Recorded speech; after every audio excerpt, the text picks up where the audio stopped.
إن الحمد لله نحمده ونستعينه ونستغفره ونعوذ بالله من شرور أنفسنا ومن سيئات أعمالنا من يهده الله فلا مضل له ومن يضلل فلا هادي له أشهد أن لا إله إلا الله وحده لا شريك له وأشهد أن محمدا عبده ورسوله اللهم صل وسلم وزد وبارك على نبينا محمد وعلى آله وصحبه أجمعين.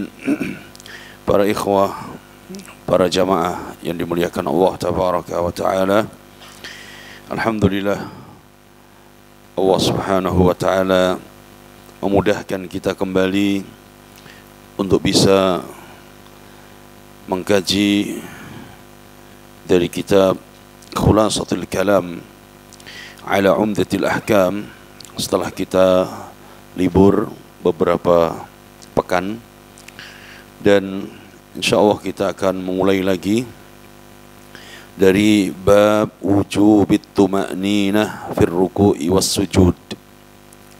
Bab kewajiban untuk tuma'ninah di dalam rukuk dan sujud. Dan ini bab yang sangat penting karena ini bisa menjadi penentu sah tidaknya salat seorang. Adalah kewajiban untuk tumanina dalam rukuk dan sujud. Dan pada bab ini penulis rahimahullahu ta'ala membawakan hadis kisah dari seorang sahabat Nabi sallallahu alaihi wasallam yang dalam salatnya kurang bagus. Dan ini dalam hadis yang sahih dari Abi Hurairah radhiyallahu taala anhu. Kata penulis, an Abi Hurairah radhiyallahu taala anhu anna Rasulullah sallallahu alaihi wasallam dakhala al-masjid fadakhala rajulun fasalla. Kata Abu Hurairah bahwa Rasulullah sallallahu alaihi wasallam dakhala al-masjid, ketika Nabi sallallahu masuk masjid, ya, kemudian Nabi berada di masjid, kemudian tidak lama datanglah seorang sahabat, fasalla. Datanglah seorang sahabat masuk ke dalam masjid, kemudian dia salat. Thumma jaa fasallama ala Nabi sallallahu alaihi wasallam. Faradda an-nabiyyu as-salama. Maka orang itu pun selesai salat datang kepada Nabi dan mengucapkan salam kepada Nabi, kemudian Nabi menjawab salamnya. Faqala, maka Nabi mengatakan, irji' fasalli fa innaka lam tusalli. Hai fulan, ulangi kembali salatmu, sesungguhnya engkau belum salat. Faraja ar-rajul fasalla kama kana shalla. Maka orang itu pun kembali salat lagi 2 rakaat sebagaimana sebelumnya, persis seperti salat yang pertama. Thumma jaa fasallama ala Nabi sallallahu alaihi wasallam. Kemudian selesai salat, dia datang lagi kepada Nabi dan dia ucapkan salam. Faqala Rasulullah, maka Rasulullah pun menjawabnya, wa alaikas salam. Thumma qala, kemudian Nabi mengatakan, irji' fa innaka lam tusalli. Hai fulan, ulangi lagi salatmu, karena engkau hakikatnya belum salat. Thalathan, sampai 3 kali orang itu mengulangi salatnya. Faqala rajul, setelah 3 kali dia harus mengulangi salat,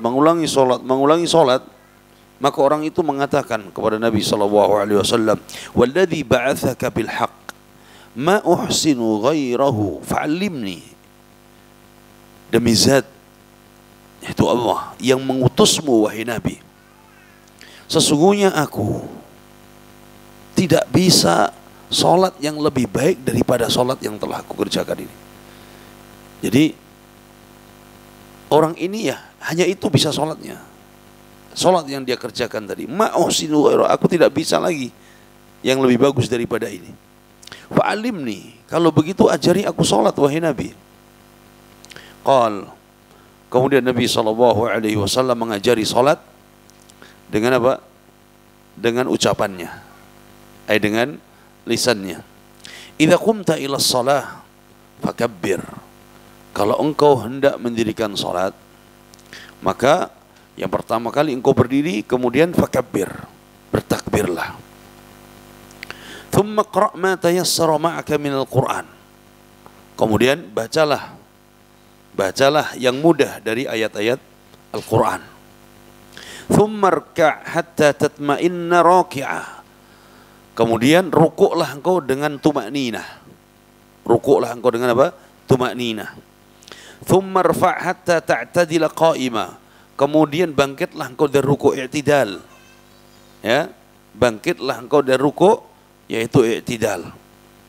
Thumma sujud hatta tatma'inna sajidah. Kemudian sujudlah engkau dengan sujud yang tumakninah. Thumma rfa' hatta tatma'inna jalisah. Kemudian bangkitlah dari sujud sampai engkau duduk dalam keadaan tumakninah. Waf'al dzalika fi salatika kulliha. Kerjakan yang demikian itu dalam seluruh salatmu. Lakukan semua itu dalam salatmu. Hadis ini diriwayatkan Bukhari dan Muslim di dalam sahihnya. Ini hadis yang agung, hadis yang mulia, di mana Nabi SAW menegur dan mengingkari salat yang dikerjakan oleh seorang sahabat tersebut karena tidak terpenuhi tumakninahnya, sehingga salat tersebut batal. Salat tersebut batal sampai 2 kali, batal lagi, 3 kali, batal lagi.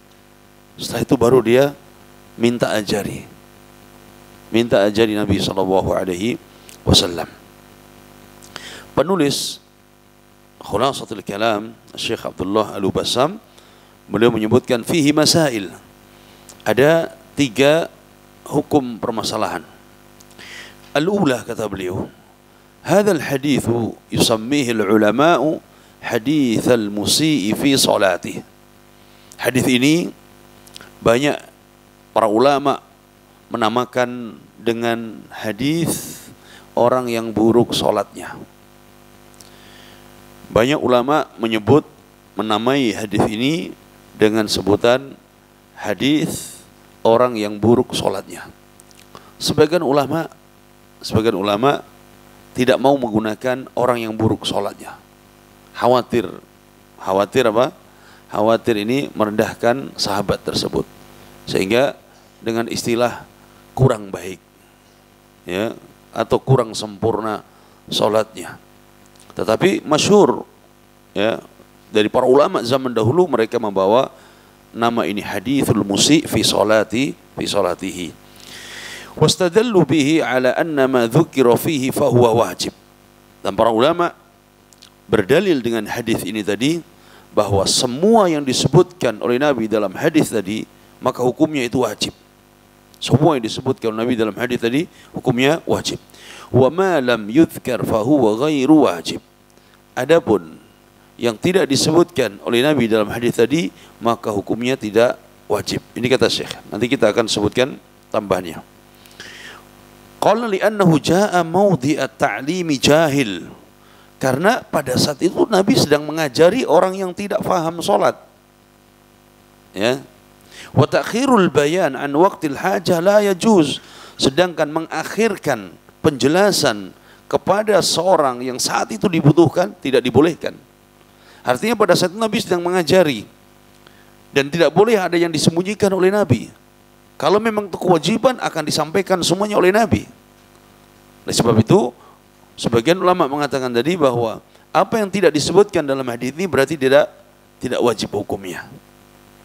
Fahada dalilun ala anna ma turika dzikruhu fihi laisa biwajib wa amma kaunu ma dzukira fihi fa huwa wajib.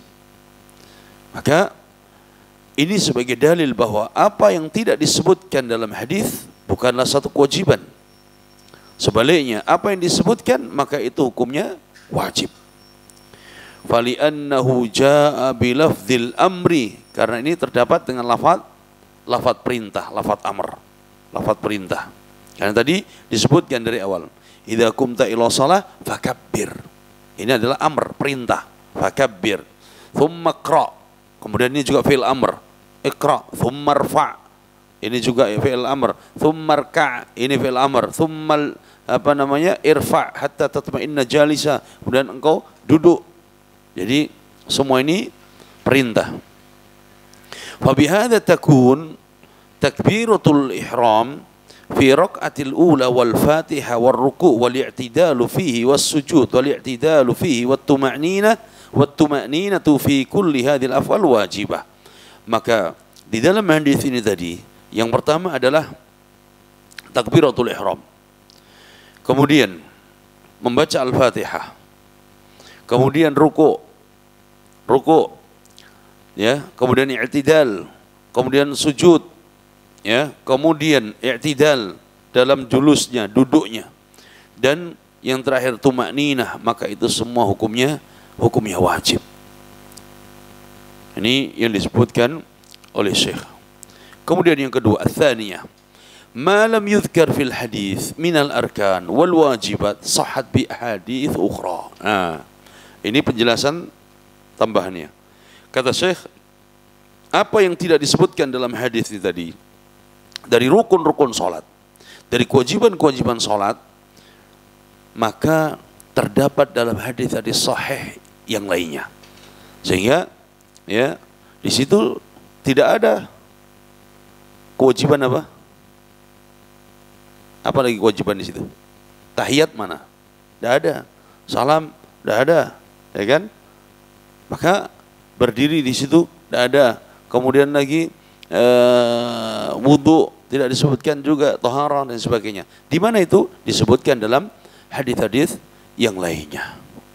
Jadi tidak mencukupkan hanya itu saja, karena setiap hadis satu dengan yang lainnya saling apa? Melengkapi dan saling menjelaskan. Ats-tsalitsah, yang ketiga, annal istiftaha wat ta'awudha wal basmalata wa raf'al yadain wa ja'alahuma 'ala as-sadri wa hay'ati ar-ruku'i was sujudi wal julus wa ghairi dzalik mustahabbatun la wajibah.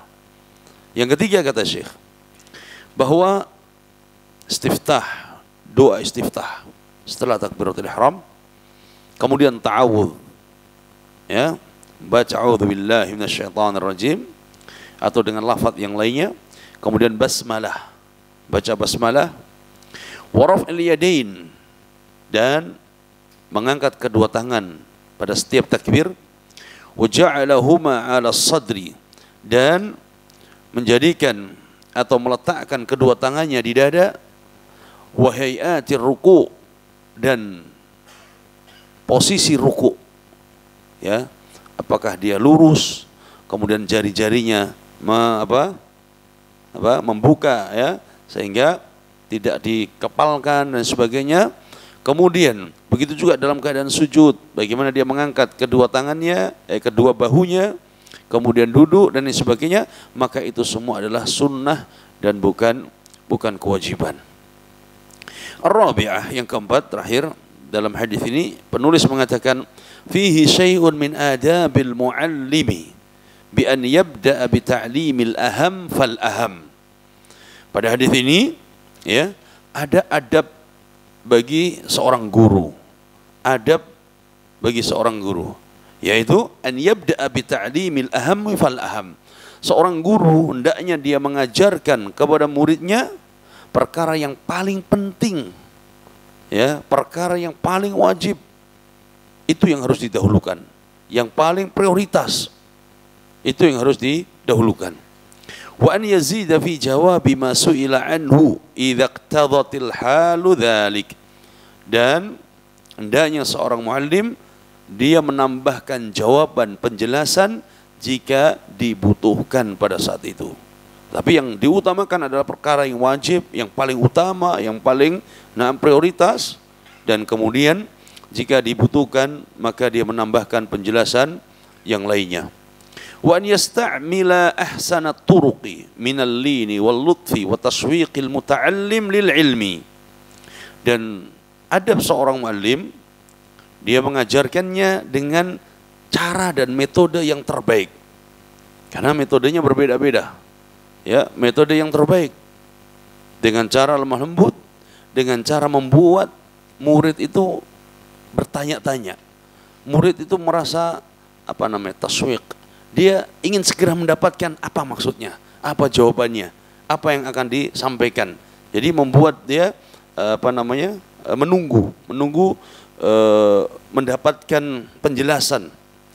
Liyakuna abqa fi dzihn wa ablagha fit tafhim, supaya ilmunya itu kuat ya dalam hafalan mereka dan ilmunya itu mudah untuk difahami oleh murid. Dan ini contohkan Nabi tadi.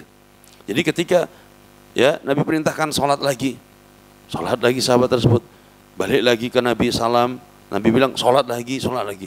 Jadi dia ada perasaan, ada apa kira-kira yang diajarkan Nabi, apa yang diinginkan oleh Nabi. Jadi itu yang dimaksudkan. Makanya dalam sebagian hadis Nabi SAW menggunakan hiwar, diskusi dalam mengajarkan.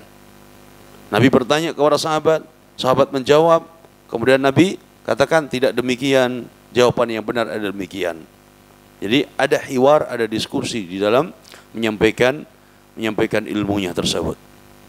Ini digunakan oleh Nabi SAW supaya para sahabat mudah di dalam memahami dan kuat di dalam mengingatnya. Atau cara yang lain digunakan oleh Nabi dalam menyampaikan ilmu kepada para sahabat. Contoh, kata Nabi SAW, beliau menggunakan bilangan. Menggunakan bilangan ini lebih mudah untuk diingat. Semuanya dalam hadis hakul muslim alal muslim sittun. Hak muslim dengan muslim yang lainnya ada 6. Ya, kemudian Nabi menyebutkan satu. Padahal hak muslim banyak, tapi Nabi ingin mengingatkan bahwa 6 ini diingat. Atau contoh dalam hadis yang lainnya, Nabi menyebutkan thalatha la yukallimuhumullah yaumul qiyamah wa la yuzakkihim. Ada 3 golongan yang tidak akan ya diajak bicara oleh Allah. Nah, 3 golongan siapa? Membuat kita mengingat. Atau dalam hadis yang lainnya tentang 7 golongan atau 7 sebab yang bisa membinasakan manusia. Nah, ini juga metode yang digunakan oleh Nabi SAW dalam mengajarkan ilmu. Kemudian pada hadis ini, di mana inti daripada hadis ini adalah wujubut tuma'ninah, kewajiban untuk tuma'ninah ya di dalam salat. Nah, tuma'ninah dalam salat itu sebagian ulama menyebutkan bahwa aqallu tuma'ninah adalah seorang bisa membaca satu zikir di dalam ibadah tersebut. Pada saat ketika dia ruku, dia bisa membaca Subhana rabbiyal azim. Pada saat dia rukunya, bukan baca pada saat sudah bangkit. Ya, pada saat dia sujud dia biasa baca Subhana rabbiyal a'la. Ya, ini dibaca pada saat itu sudah masuk pada tuma'ninah. Tuma'ninah yang sahih. Tapi kalau dia bisa menambah jadi 3, maka ini sunnah, diutamakan. Tambah lagi dia membaca doa yang lainnya. Ini adalah tuma'ninah yang dituntut dari seorang dalam salatnya. Kemudian dalam hadis ini tadi sebagian ulama menyebutkan tentang masyru'iyyat tahiyatul masjid. Syariat dianjurkannya salat tahiyatul masjid pada saat dia masuk masjid sebelum dia duduk. Ini diambil dari kisah sahabat tadi, bahwa sebelum dia duduk dia salat 2 rakaat, kemudian dia datang kepada Nabi SAW. Dan ulama sepakat masyru'iyah, dianjurkannya, tetapi berbeda apakah menjadi wajib atau menjadi menjadi sunnah. Ya, meskipun mayoritas ulama mengatakan itu hukumnya adalah sunnah. Tayyib. Dan ketika seorang dia lupa pada saat dia duduk, kemudian tidak lama dia teringat, maka dia boleh berdiri kemudian melaksanakan salat tahiyatul masjid sebagaimana sahabat ketika hadir pada saat khutbah Nabi SAW, kemudian dia datang langsung duduk, maka Nabi SAW menegur, "Shallaita raka'atain," kata Nabi, "apakah engkau sudah salat 2 rakaat?" Kemudian sahabat mengatakan, "Belum." "Qum fasalli," berdiri lagi dan salatlah, kata Nabi sallallahu alaihi wasallam. Maka ini adalah sunnah yang ditekankan tentang tahiyyah, penghormatan kepada masjid, penghormatan kepada rumah Allah ya, ketika kita masuk ke dalam masjid. Apabila ketika kita masuk, tayyib, dan saat itu sudah ada sholat wajib ditegakkan, maka tidak ada tahiyatul masjid dulu. Kita langsung masuk sholat. Atau pada saat itu, ya, kemudian mendekati iqamah, tayyib, dan kemudian tidak ada kesempatan untuk sholat, maka sudah kita cukup berdiri, kemudian kita mengikuti iqamah atau sholat wajib tersebut. Kemudian selanjutnya, pada hadis ini tadi adalah kewajiban seorang yang sholat dia menggunakan kata takbir. Karena Nabi mengatakan idza qumta ila shalah fakabbir. Kalau engkau mendirikan sholat, maka yang pertama adalah takbir, takbiratul ihram. Nah, ini menggunakan kata apa? Fakabbir bilafzi Allahu akbar. Nah, boleh Allahu apa? Rahman. Allahu seumpamanya apa lagi? Allahu a'zam, Allahu ahad. Tapi menggunakan kata apa? Fakabbir. Maka ini takbiratul ihram. Nah, kemudian selanjutnya dari hadis ini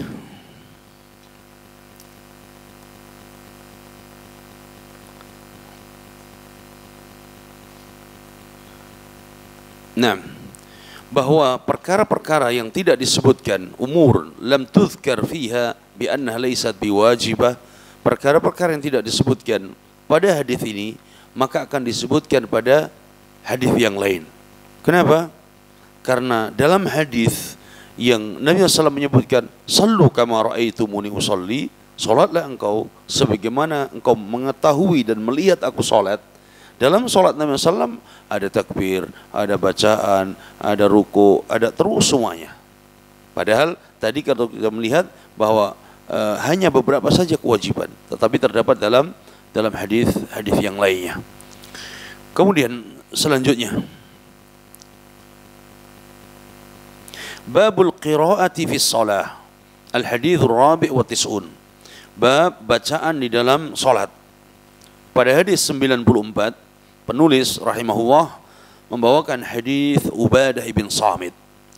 An Ubadah bin Samit radhiyallahu anhu anna Rasulullah sallallahu alaihi wasallam qaal la salata liman lam yaqra bi Fatihatil Kitab. Dari Ubadah bin Samit radhiyallahu anhu bahwa Rasulullah sallallahu alaihi wasallam bersabda la salata liman lam yaqra bi Fatihatil Kitab. Tidak sah salat seorang, ya, tidak sah salat seorang apabila dia tidak membaca Al-Fatihah. Tidak sah salat seorang yang tidak membaca Fatihatul Kitab. Ini apa? Al-Fatihah. Ini bacaan yang pertama di dalam salat adalah Al-Fatihah. Ini bacaan wajib di dalam salat. Syekh mengatakan fihi masail al-ula, ada hukum di sini. Yang pertama adalah wujubu qiraatil Fatihah fi kulli rak'atin minas shalah. Yang pertama adalah wajib membaca Al-Fatihah pada setiap rakaat salat. Wa anna as-salata la tasihhu biduniha ma'al qudrati 'alaiha. Bahwa salat itu tidak akan sah. Salat itu tidak sah tanpa Al-Fatihah sedangkan dia mampu membacanya. Apa maksudnya dia mampu membacanya? Maksudnya dia mampu membacanya. Kita sebagai imam, kita sholat munfarid sendirian, atau kita sholat menjadi makmum, tapi kita memiliki kemampuan membaca. Beda dengan makmum yang dia datang, kemudian baru takbiratul ihram, imam sudah apa? Sudah ruku. Maka tidak punya kemampuan untuk membaca di situ. Tidak punya kesempatan untuk membaca. Atau masuk pada saat imam sedang ruku, maka tidak ada kesempatan untuk membacanya. Tapi bagi yang memiliki kesempatan membaca, maka dia wajib untuk membacanya. Ats-tsaniyah, yang kedua, umumul hadis yufidu wujubaha ala kullin minal imam wal ma'mum wal munfarid. Syekh mengatakan bahwa zahir umumnya hadis ini bahwa ini menunjukkan kewajiban untuk membaca Al-Fatihah bagi setiap imam, makmum, dan yang sholat sendirian. Imam, makmum, dan yang sholat sendirian. Ini zahir dari hadis Ubadah bin Samit radhiyallahu taala anhu. Dan ulama berselisih pendapat tentang masalah hukum membaca Al-Fatihah bagi makmum. Adapun bagi imam dan munfarid ini menjadi kewajiban yang disepakati para ulama. Kecuali satu madhab yang mereka tidak mewajibkan Al-Fatihah, baik itu imam, baik itu makmum, atau salat munfarid. Dari sebagian madhab Hanafiyah, bagi mereka orang salat kemudian Allahu Akbar, kemudian dia membaca qul huwallahu ahad, kemudian dia rukuk, sah salatnya. Kenapa? Karena dalilnya faqra'u ma tayassara minhu. Bacalah sebagian ayat yang ringan bagimu. Sudah. Faqra' ma tayassara minal Qur'an. Akhirnya diambil secara zahir. Padahal prakteknya Nabi tidak demikian. Prakteknya Nabi tidak demikian. Nabi tetap membaca. Sahabat tetap membaca Al-Fatihahnya. Ya. Maka ini pendapat ini tertolak.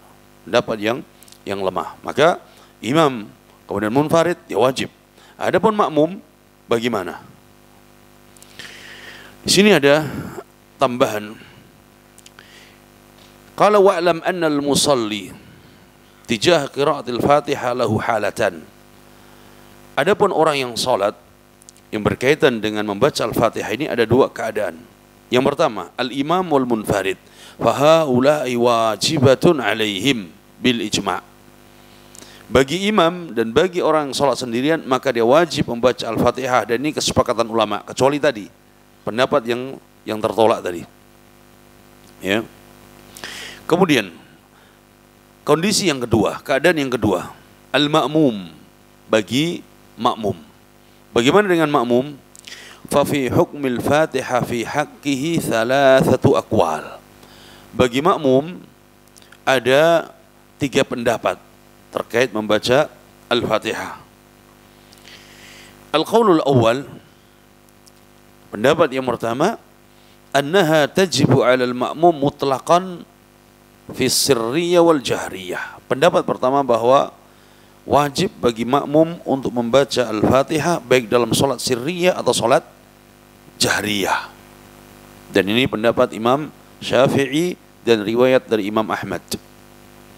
Dalilnya adalah hadis tadi Ubadah bin Samit. La salata liman lam yaqra bi Fatihati al-kitab. Dan juga hadis lain yang menunjukkan bahwa man shalla salatan lam yaqra fiha bi ummil Qur'an fahiya khidat ghairu tamam. Orang yang salat dan tidak membaca Al-Fatihah, kata Nabi, maka salatnya itu khidat ghairu tamam, salatnya tidak sempurna. Fahiya khidat. Kemudian ditanyakan kepada Abu Hurairah, inna kunna wara'al imam, ya Abu Hurairah, kami ini di belakang imam sebagai makmum. Faqala iqra biha fi nafsik, tetap engkau baca meskipun dalam dirimu, artinya sir, tetap membaca dengan pelan. Ini juga ada sahih dalam Sahih Muslim. Pendapat yang kedua, annaha la tajibu alaihi mutlaqan sawa'un sirriyah aw jahriyah. Pendapat yang kedua, bahwa Al-Fatihah tidak wajib dibaca bagi makmum, baik dalam salat sirriyah atau salat jahriyah, salat zuhur atau salat isya, maghrib, subuh. Ini pendapat yang kedua, tidak wajib dibaca. Dan ini diriwayatkan dari mazhab Abi Hanifah. Diriwayatkan dari mazhab Abi Hanifah tadi, karena mereka berhujah bahwa hadisnya atau faqra ma tayassara, bacalah yang ringan saja. Maka tidak ada kewajiban itu. Kemudian juga berdalil dengan hadis lain, man kana lahu imam fa qira'atul imam qira'ah lil ma'mum. Siapa yang sholat di belakang imam, maka bacaan imam itulah bacaan bagi siapa? Makmum. Tapi hadis ini diperselisihkan ulama kesahihannya, dan yang kuat adalah hadis ini dhaif. Ya. Kemudian pendapat yang ketiga diperinci. Perinciannya, fala tajibul qira'ah fil jahriyah, amma fis sirriyah fastahabbah. Fal mustahab. Perinciannya pendapat yang ketiga, kalau makmum sholat jahriyah maka tidak wajib membaca Al-Fatihah. Tapi kalau makmum sholat sirriyah maka disunahkan untuk membaca. Ini pendapat dari mazhab Hanabilah, dari mazhab Al-Hanabilah, ya. Ini pendapat yang ketiga. Kalau sholatnya jahriyah maka tidak wajib bagi makmum, tapi kalau sirriyah disunahkan. Ini pendapat Hanabilah. Adapun Malikiyah bahwa ketika dia sirriyah menjadi wajib. Adapun jahriyah maka tidak membaca, tidak wajib. Tapi kalau sirriyah tetap menjadi wajib. Nah, mereka semuanya memiliki pendapat masing-masing. Dan pendapat yang ketiga ini, ya, pendapat yang ketiga ini adalah pendapat yang dikuatkan dalam mazhab Hanabilah, dan termasuk ulama kita yang di masa ini seperti Syekh Al-Albani, kemudian Syekh Abdurrahman bin Nasir Sa'di, mereka lebih menguatkan pendapat ketiga ini dengan perincian tersebut. Itu pendapat mereka. Adapun pendapat yang pertama tadi, wajib bagi makmum jahriyah atau sirriyah untuk tetap membaca, itu pendapat yang kita pilih lebih kuat, dan itu yang dirojehkan oleh Syekh Ibn Baz dan Ibnu Utsaimin rahimahumullahu ta'ala dan yang lainnya. Taib, bagaimana kalau seandainya kita sebagai makmum kita lupa? Kita yakin bahwa itu wajib untuk dibaca, tapi lupa. Kata Syekh Ibn Baz, kalau kita sebagai makmum dan lupa membacanya, maka sudah ditanggung oleh siapa? Oleh imam. Ya, tapi kalau kita ingat kemudian sengaja meninggalkan, maka tidak boleh. Tapi kalau lupa, maka ditanggung oleh imam. Nah, ini pendapat yang lebih kuat berdasarkan hadis zahirnya tadi, la salata liman lam yaqra bi Fatihati al-kitab. Kemudian selanjutnya al-hadis al-khamis wa tis'un, hadis yang ke-95. An Abi Qatadah al-Ansari radhiyallahu anhu qala kana an-nabiy sallallahu alaihi wasallam يقرأ في ركعتين الأوليين من صلاة الظهر بفاتحة الكتاب وسورتين يطول في الأولى ويقصر في الثانية يسمع الآية أحيانا وكان يقرأ في العصر بفاتحة الكتاب وسورتين يطول في الأولى ويقصر في الثانية وفي الركعتين الأخريين بأم الكتاب وكان يطول في الركعة الأولى min salati subhi wa yuqassiru fi thaniyah. Bagaimana bacaan Nabi selanjutnya? Bacaan Nabi selanjutnya diriwayatkan dari Abi Qatadah al-Ansari, beliau mengatakan, kana Nabi sallallahu alaihi wasallam yaqra fi rak'atayn ulayayn min salati dhuhri. Nabi sallallahu alaihi wasallam ketika salat zuhur, beliau membaca di rakaat pertama dan kedua adalah Al-Fatihah wa suratain, dengan dua surat. Rakaat pertama Al-Fatihah kemudian satu surat, rakaat kedua Al-Fatihah kemudian satu surat. Pada rakaat pertama yutawwilu fil ula. Pada rakaat pertama ya, beliau Nabi sallallahu alaihi wasallam memanjangkan bacaannya di rakaat pertama. Wa yuqassiru fits tsaniyah, dan pada rakaat yang kedua Nabi sallallahu alaihi wasallam memendekkan bacaannya. Yusmi'ul ayata ahyanan. Jadi pada rakaat pertama Nabi memanjangkan bacaannya, pada rakaat kedua Nabi memendekkan bacaannya. Wa yusmi'ul ayah ahyanan, kadang Nabi mengeraskan bacaan. Padahal ini salat apa? Salat sirriyah zuhur, tapi kadang-kadang Nabi ingin memperdengarkan kepada para sahabatnya. Yusmi, Nabi memperdengarkan sahabat, ya, ini bacaannya. Wa kana yaqra'u fil asri, wa kana yaqra'u fil asri Dan pada sholat asar Nabi SAW membaca Fatihatul Kitab, ya, di rakaat pertama dan surat. Rakaat kedua lebih pendek lagi, Al-Fatihah dengan surat yang lebih pendek lagi.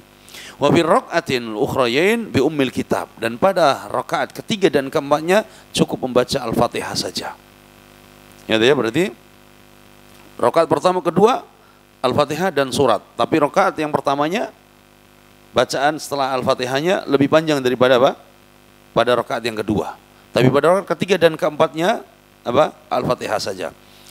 Wa kana yutawwilu fi rakaatil ula min salatis subhi. Dan kalau Nabi sholat subuh, Nabi memperpanjang bacaannya pada rakaat pertama.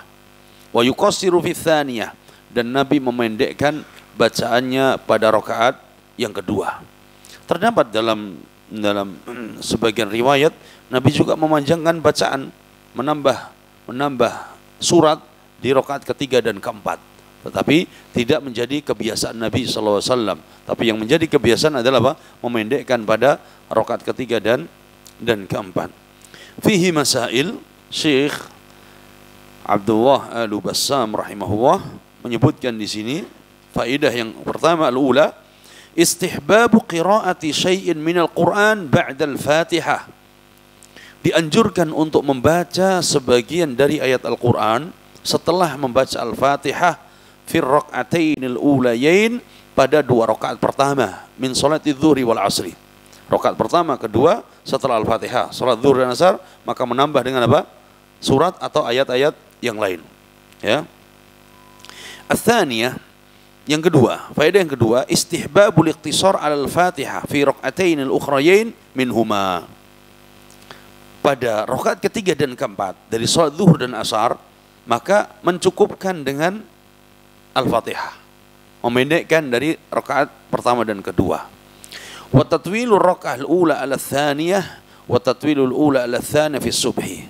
Dan begitu juga pada salat yang lainnya seperti salat subuh tadi. Rakaat pertama lebih dipanjangkan dari rakaat kedua. Jadi seperti apa? Tangga, ya, panjang kemudian agak pendek, wah kata. Kemudian ats-tsalitsah, yang ketiga, istihbabul israr bihataini salataini ma'a jawazil jahri bi ba'dil ayat. Pada saat salat zuhur dan asar dianjurkan untuk israr, sir, tidak mengeraskan bacaan. Ini anjuran dan sunnahnya. Tetapi boleh ma'a jawazil jahri bi ba'dil ayat. Tetapi boleh kadang-kadang dikeraskan bacaannya. Boleh dikeraskan bacaannya sesekali. Untuk apa? Ya, untuk iqtida bin Nabi SAW, untuk mencontoh Nabi SAW. Dan mungkin ini juga perlu disampaikan kepada jamaah sebelum imamnya apa? Mengeraskan, supaya tidak jadi fitnah. Ya, nanti pas lagi baca dikeraskan sebagian ayatnya dari Al-Fatihah atau suratnya, jamaah udah apa? Subhanallah, subhanallah. Gimana tuh? Ya. Nah, ini jamaahnya harus diberi pemahaman dulu sehingga mereka nanti ya, tidak kaget dengan imam tersebut. Ini termasuk fikih bahwa kita memberikan pemahaman sebelum kita mengerjakan dari perkara-perkara sunnah supaya tidak menimbulkan fitnah di tengah-tengah jamaah. Kemudian dari hadis hadis siapa tadi? Abi Qatadah Al-Ansari radhiyallahu taala anhu. Di sini menunjukkan bahwa salat Nabi SAW ini kadang berbeda-beda. Kadang Nabi SAW salat membaca sekian surat-surat panjang. Kadang Nabi SAW membaca surat-surat yang pertengahan. Jadi tidak semuanya salat Nabi panjang, tidak demikian. Dan ini yang pernah diingatkan Nabi SAW kepada sahabat Mu'adz kalau tidak salah, ketika beliau mengimami jamaah, kemudian panjang sekali bacaannya sampai salah seorang dari jamaah salat tersebut marah, dongkol, kemudian protes kepada Nabi SAW. Nabi mengatakan, afattan anta ya Mu'adz, apakah engkau ingin menjadi sebab fitnah wahai Mu'ad di tengah-tengah jamaah, membuat orang lari dari salat jamaah. Ini adalah fikih yang harus dimiliki oleh seorang imam sebelum dia memanjangkan bacaannya. Maka dia melihat kondisi makmumnya, apakah mereka posisinya mereka orang-orang yang biasa sholat panjang dan mereka kuat, ataukah mereka orang-orang yang sedang sakit, atau mereka orang-orang yang memiliki kebutuhan atau musafir. Maka ini harus difahami. Kemudian selanjutnya azan dulu.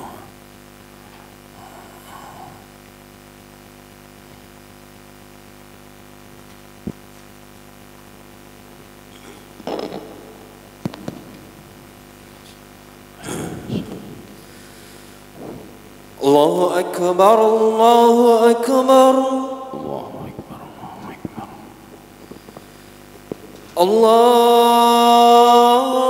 Allahu Akbar, Allahu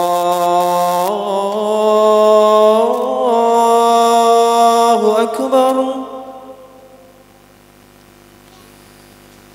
Asyhadu an la ilaha illallah.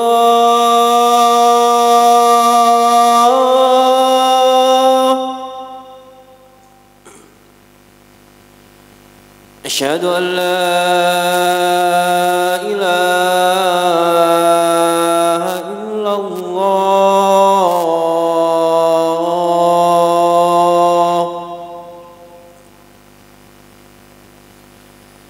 أشهد أن محمدا رسول الله.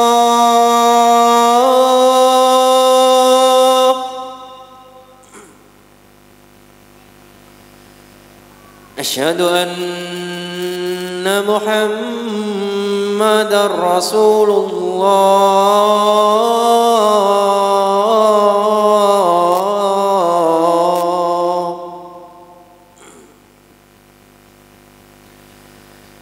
حي على الصلاة.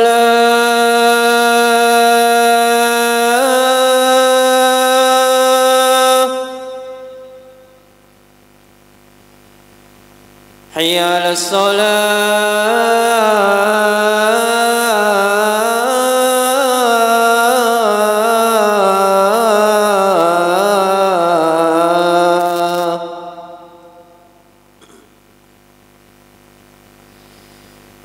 حي على الفلاح.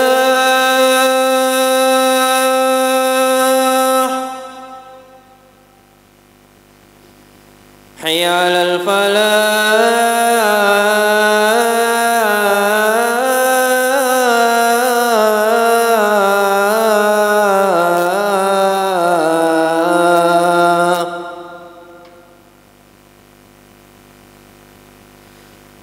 Allahu Akbar, Allahu Akbar.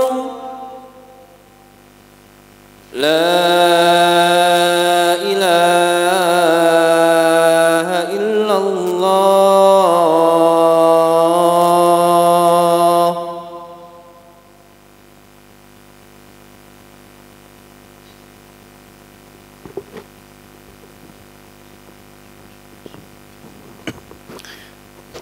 Baik, kita lanjutkan dari bacaan Nabi SAW dalam salatnya. Qala wa an Jubair ibn Mut'im, pada hadis selanjutnya, yaitu hadis yang ke as-sadis wa tis'un, 96. An Jubair bin Mut'im radhiyallahu anhu qala sami'tu an-nabiy sallallahu alaihi wasallam yaqra'u fil maghrib bit-tur. Kata Jubair bin Mut'im, ini sahabat Jubair bin Mut'im, sami'tu an-nabiy sallallahu alaihi wasallam, aku pernah mendengar Nabi sallallahu alaihi wasallam yaqra'u fil maghrib, membaca dalam salat maghribnya bit-tur, dengan apa? At-tur. Ini adalah bacaan Nabi SAW waktu salat maghrib yang diriwayatkan dari Jubair ibn Mut'im. Kemudian penulis melanjutkan al-hadits as-sabi' wa tis'un, pada hadis yang ke-97. Anil Bara' ibn Azib radhiyallahu anhuma anna Nabiy sallallahu alaihi wasallam kana fi safar. Kata Al-Bara' ibn Azib radhiyallahu anhuma, Nabi SAW ketika suatu saat dalam perjalanan safarnya, fasallal isya'a al-akhirah, Nabi salat isya dan diakhirkan salatnya. Faqara'a fi ihda rak'ataini bit-tin waz-zaitun. Nabi SAW dalam rakaat isya'nya itu, salah satu rakaat isya'nya beliau membaca at-tin dan az-zaitun. Fama sami'tu ahadan ahsana sautan aw qira'atan minhu. Kata Al-Bara' bin Azib, aku tidak pernah mendengar ada seorang yang lebih bagus dan lebih indah bacaan Al-Qur'annya melebihi Nabi SAW. Ya, aku tidak pernah melihat ada seorang atau mendengar seorang yang lebih bagus bacaannya dari bacaan Nabi SAW. Dan ini yang disebutkan oleh para ulama bahwa sahabat pun bertingkat-tingkat bacaannya, bertingkat-tingkat suaranya, karena itu adalah hibah wa minnatun minallah, adalah karunia dan pemberian Allah tabaraka wa ta'ala. Nah, jadi muskilah ketika seorang diberi suara yang indah dan bagus, akhirnya apa? Yang tadinya dia menyibukkan diri dengan bacaan Al-Quran, akhirnya berubah menjadi munsyid. Apa munsyid? Tukang nasyid. Akhirnya berubah jadi penyanyi. Ini tidak mensyukuri nikmat yang Allah berikan. Harusnya digunakan untuk Al-Quran, kemudian dia berubah menjadi munsyid, yang akhirnya mirip dengan orang-orang sufi. Lihat orang yang masyhur dahulu, mungkin 20 tahun yang lalu, zaman kasetnya tersebar di mana, sampai hari ini berubah bacaan 1, kedua, ketiga, keempat, yang akhirnya sekarang lebih banyak nasyidnya. Lebih banyak nasyidnya. Ini fitnah. Karena suara itu, akhirnya digunakan untuk bernyanyi. Ya, maka ini anjuran untuk menjaga sebagai bentuk syukur dia dengan Al-Qur'annya, bukan dengan nyanyiannya. Kemudian Syekh mengatakan, fihi masail, dalam dua hadis ini ya ada faedah. Al-ula jawazu italatil qira'ah fi salatil maghrib wa taqsiriha fi salatil isya, ma'anna al-afdal aqs. Kata Syekh, bolehnya memperpanjang bacaan salat pada saat salat maghrib dan bolehnya memendekkan bacaan dalam salat isya. Padahal kalau melihat lebih utama adalah maghrib dipendekkan dan isyanya lebih dipanjangkan. Tapi boleh, sesekali dibolehkan yang demikian. Ini dilakukan oleh Nabi SAW. Al-thaniyah, yang kedua, tahsinu saut bi qira'atil Qur'an, li'annahu yab'athu 'alal khusyu' wa hudhuril qalb. Memperindah bacaan Al-Qur'an, ya, ini dianjurkan. Ya, kenapa? Yab'athu 'alal khusyu' wa hudhuril qalb. Karena ini bisa membuat ya seorang itu khusyuk dalam salatnya dan membuat orang itu hadir untuk memahami dan memperhatikan bacaan tersebut. Jadi hatinya hadir, ya, hatinya tergerak, kemudian menambah kekhusyuan di dalam salatnya. Tapi yang diingatkan oleh para ulama adalah menjadikan lantunan Al-Quran tersebut mengikuti irama. Sehingga sebagian ulama-ulama kita, mereka menolak dan mereka mengingkari adanya nagam-nagam seperti nagam-nagam nyanyian musik. Sebagian orang akhirnya takalluf. Mereka takalluf di dalam membacanya mengikuti nagam apa? Musik, irama musik. Dan itu mereka bahkan belajarnya kepada ahli musik. Untuk apa? Supaya bisa membuat naik turunnya. Itu terjadi. Bukan hanya di negara kita, tapi di negara-negara Arab demikian dilakukan. Untuk menarik seorang dengan suara itu. Dan ini dikritiki berat oleh para ulama. Ya. Bahkan ketika mungkin antum tersebar ya, tahun lalu ketika ada satu musabaqah di salah satu stasiun televisi di Arab, pesertanya dari Indonesia, membuat bacaannya melantunkan, meniru mendayu-dayu seperti irama nyanyian keras. Salah satu qurra mengkritikinya. Karena ini bukan dari ajaran para a'immatul qurra, tapi ini adalah diambil dari mereka orang-orang yang belajar irama musik. Sehingga orang awam, orang yang tidak paham akhirnya menganggap itulah bacaan indahnya Al-Quran. Tidak demikian. Ya, dan itu dikritik keras oleh para ulama qurra. Kemudian selanjutnya pada hadis ini, hadis Jubair bin Mut'im kemudian Al-Bara bin Azib radhiyallahu taala anhu, ya, tadi juga sama bahwa dalam salat Nabi sallallahu alaihi wasallam, ya, kadang memperpanjang, kadang memperpendek bacaannya sesuai dengan kondisi jamaah, ya, dan sesuai dengan kondisi keadaan, dalam keadaan safar atau dalam keadaan hadar. Kemudian selanjutnya al-hadis al-thamin wa tis'un, hadis yang ke-98, hadis Aisyah, anna Rasulullah sallallahu alaihi wasallam ba'atha rajulan ala sariyah fakana yaqra'u li ashabihi fi salatihim fayakhtimu biqul huwallahu ahad.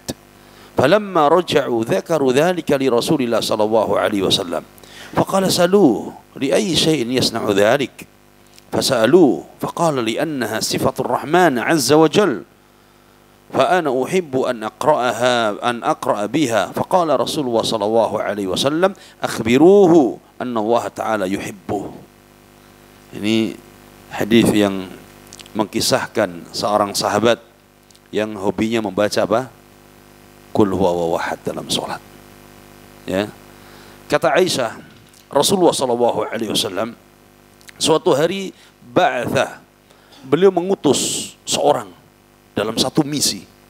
Ya, kadang Nabi mengutus rahat, jumlah 3 lebih. Kadang mengutus seorang, kadang mengutus kelompok, ya, para sahabat untuk misi dakwah atau misi jihad atau dan sebagainya. Ya. Nah, Nabi mengutus utusan pasukan, ya. Kemudian Nabi mengangkat seorang menjadi amirnya, amir safar, amir pasukan tersebut. Fakana yaqra'u li ashabihi fi salatihim. Nah, sebagai komandan amir tadi itu, maka dialah yang akan menjadi imam di dalam salatnya bersama para sahabat yang lainnya. Qala fa yaqra'u li ashabihi fi salatihim, ya. Dalam bacaan salatnya itu yakhtimu bi qul huwallahu ahad. Rakaat pertama dia baca Al-Fatihah. Kemudian setelah itu, ya, dia baca surat yang lain, kemudian diakhiri dengan surat Qul huwallahu ahad. Ya, rakaat kedua demikian. Ini sebagian mengatakan demikian. Sebagian riwayat menyebutkan dia di awal membaca Al-Ikhlas, Qul huwallahu ahad. Di akhir lagi Qul huwallahu ahad lagi. Baik. Falamma raja'u. Nah, itu setiap salat demikian dibaca. Setiap salat dibaca. Setelah membaca surat yang lainnya ditutup dengan Al-Ikhlas. Tatkala para pasukan sahabat ini balik ke Madinah, menceritakan kepada Rasulullah sallallahu alaihi wasallam. Faqal, maka Nabi mengatakan, "Salu, kenapa engkau tidak tanya kepada dia? Kenapa kalian tidak bertanya? Kenapa sih kok suka membaca Al-Ikhlas?" Ya. Li Aisyah yasna'u dzalik. Kenapa dia suka membaca Al-Ikhlas dalam salatnya? Fasa'aluh, maka sahabat tersebut balik bertanya kepada amirnya tadi, kenapa engkau lebih suka memperbanyak baca Al-Ikhlas dalam setiap rakaat? Faqala li'annaha sifatur Rahman azza wa jalla. Karena dalam Al-Ikhlas itu ada sifat Allah Ar-Rahman azza wa jalla. Fa ana uhibbu an aqra'a biha. Maka aku suka membacanya, suka mengulang-ulangnya. Faqala Rasulullah sallallahu alaihi wasallam. Maka Rasulullah sallallahu alaihi wasallam bersabda, akhbiruhu, kabarkan kepadanya, annallaha ta'ala yuhibbu, sesungguhnya Allah mencintai dia. Sesungguhnya Allah mencintai dia. Karena dia mencintai siapa? Mencintai Allah. Buktinya dia membaca sifat-sifat Allah, terutama dalam surat Al-Ikhlas tersebut. Dan surat Al-Ikhlas dalam ayat yang lain yang lebih menyebutkan apa? Ta'dilu thuluthil Quran. Pahalanya itu sebanding dengan apa? Sepertiga bacaan Al-Quran. Jadi kalau seorang membaca 3 kali berarti sudah apa? Hatam. Makanya dianjurkan oleh sebagian ulama sebelum tidur membaca 3 kali Al-Ikhlas. Setelah ayat kursi 3 kali Al-Ikhlas, supaya dia mendapatkan pahala hatam tadi. Thuluth. Kemarin Ramadan ada yang menyebutkan salah satu dai masyhur, cuman dai Haroki, masyhur di Saudi. Dia bilang yang malas mengkhatam Al-Quran, cukuplah dia membaca Al-Ikhlas 3 kali saja. Akhirnya dibantah oleh salah satu masyayikh kita, ya, tidak demikian maksudnya, gitu. Karena itu akan menjadikan orang malas. Sama nanti yang malas mengeluarkan uangnya pergi umroh, cukuplah dia sholat subuh berjamaah, jangan pulang sampai dia terbit dari sholat udah. Ya nanti akhirnya demikian. Yang malas pergi haji, akhirnya ya udah terus-terusan cari pahala yang semisal dengannya, ya. Tidak demikian. Kemudian di sini Syekh mengatakan fihi masail al-ula fadlu suratil ikhlas listimaliha ala sifatillahil husna. Keutamaan surat al-ikhlas qul huwallahu ahad, ya, karena mengandung di dalamnya adalah sifat-sifat Allah, sifat-sifat yang indah, sifat-sifat yang sempurna bagi Allah. Qul huwallahu ahad, Allahus samad, lam yalid wa lam yulad wa lam yakul lahu kufuwan ahad. Ya. Atsaniyah, yang kedua, thubutut tafadhuli fil Quran. Lima fit tafadhuli min mumayyizati kamalillahi ta'ala. Yang kedua menunjukkan apa? Bahwa surat satu dengan surat yang lainnya itu berbeda-beda keutamaan. Ya, ayat satu dengan ayat yang lainnya itu punya keutamaan yang berbeda-beda. Ya, Al-Fatihah, surat yang paling mulia, surat yang paling utama. Kemudian Al-Ikhlas, kemudian yang lain-lainnya, ya. Ayat yang paling mulia ada apa ayat? Ada ayat kursi.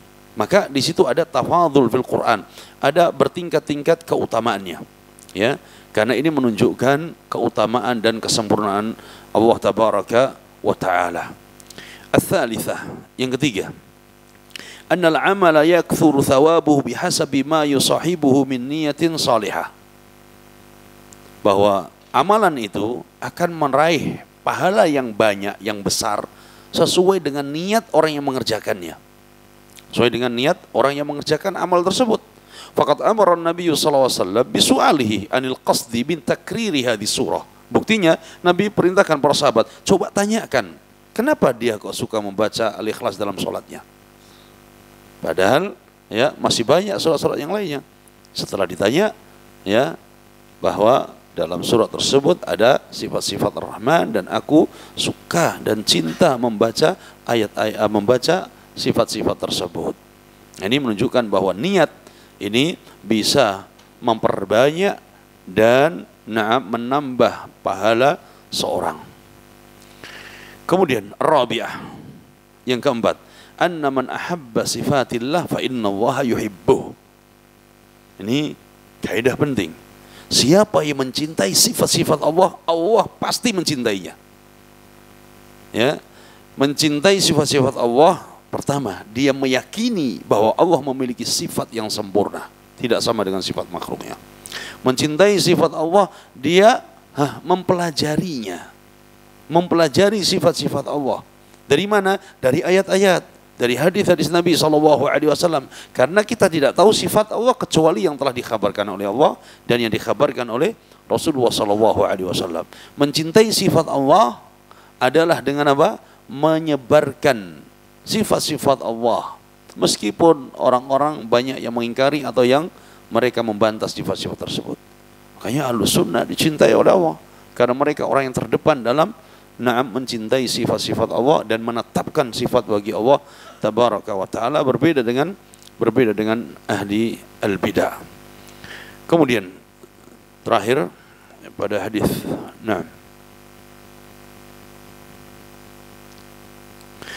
al-hadits at-tasi' wa tis'un, pada hadis yang ke-99. Baik. Pada hadis yang ke-99, an Jabirin radhiyallahu anhu, anna Nabiy sallallahu alaihi wasallam qala li Mu'adz. Hadis dari Jabir radhiyallahu anhu bahwa Nabi sallallahu alaihi wasallam pernah mengatakan kepada Mu'adz bin Jabal, "Falaula sallaita bi sabbihisma rabbikal a'la wasyamsi wa duhaha wal laili idza yaghsha fa innahu yusalli wara'ak al-kabir wad-dha'if wa dhul hajah. Nabi menegur Mu'adz, "Hei Mu'adz, kenapa sih engkau tidak membaca surat-surat ini dalam salatmu? Ya. Kenapa engkau tidak membaca Sabbih isma rabbikal a'la? Kenapa tidak membaca wasyamsi wadduhaha? Kenapa engkau tidak membaca wal laili idza yaghsha? Fa innahu yusalli, karena yang di belakangmu itu yang menjadi makmum itu ada orang yang tua, ada orang yang lemah, ada orang yang sedang memiliki kebutuhan. Kenapa malah diperpanjang?" Itu teguran Nabi kepada Mu'adz ibn Jabal radhiyallahu anhu. Kata Syekh, "Annal mutawassita fi qiraati shalah hadhihi suwar wa amthaluha." Bahwa pertengahan dalam bacaan salat, tidak pendek, tidak pula panjang, adalah surat-surat ini tadi yang diisyaratkan Nabi sallallahu alaihi wasallam. Maka siapa yang ingin salat dan ingin pertengahan di dalam salatnya adalah dengan bacaan tadi. Ats-tsaniyah annahu yustahabbu lil imam mura'atud du'afa. Dianjurkan bagi imam sebelum dia takbir, dia memperhatikan makmumnya. Mura'atud du'afa, adakah orang-orang yang sedang yang lemah di situ tapi semangat salat berjamaahnya. Wadawil hajat, adakah orang pada saat itu sedang memiliki kebutuhan, mungkin dia musafir, mungkin dia memang istilahnya tidak bisa lama di masjid, setelah salat dia harus pergi, ya. Bitakfifis shalah fi hali i'timamihim, hendaknya memperhatikan kondisi para makmum sebelum salat. Yang terakhir, ats-tsalitsah, ketiga adalah ra'fatun Nabi sallallahu alaihi wasallam bi ummatihi wa samahatud dinil islami. Ini menunjukkan kasih sayang dan kemurahan Nabi sallallahu alaihi wasallam kepada umatnya. Dan bukti indahnya agama Islam, tidak ingin memberatkan umat ini sehingga mereka merasa dibebani melampaui kemampuan mereka di dalam melaksanakan ibadah. Dan ini yang menunjukkan bahwa firman Allah tabaraka wa taala, "Wa ma arsalnaka illa rahmatan lil alamin." Bahwa Nabi diutus oleh Allah adalah menjadi rahmat bagi alam ini, dan termasuk di dalam bab ibadah. Mudah-mudahan yang singkat ini bermanfaat, dan insyaallah kita lanjutkan pada pertemuan yang akan datang. Ada yang ditanyakan? Cukup? Cukup insyaallah. Subhanaka Allahumma bihamdika asyhadu an la ilaha illa anta astaghfiruka wa atubu ilaik. Assalamualaikum warahmatullahi wabarakatuh.